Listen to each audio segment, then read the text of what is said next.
জনগণের ভোটেই ক্ষমতায় যেতে চায় বিএনপি, সাভারে আসাদুজ্জামান মোহন। বিস্তারিত তথ্যচিত্রে মোহাম্মদ আসিফুজ্জামান আসিফ।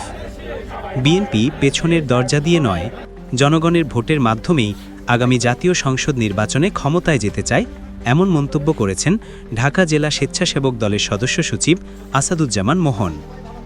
মঙ্গলবার সন্ধ্যায় সাভারের উলাইল এলাকায় বিএনপির ভারপ্রাপ্ত চেয়ারম্যান তারেক রহমান ঘোষিত রাষ্ট্র কাঠামো মেরামতের ৩১ দফা বাস্তবায়নের লক্ষ্যে জনগণের মাঝে লিফলেট বিতরণ কর্মসূচিতে অংশ নিয়ে তিনি একথা বলেন। আসাদুজ্জামান মোহন আরও বলেন, বিএনপি জনগণের দল।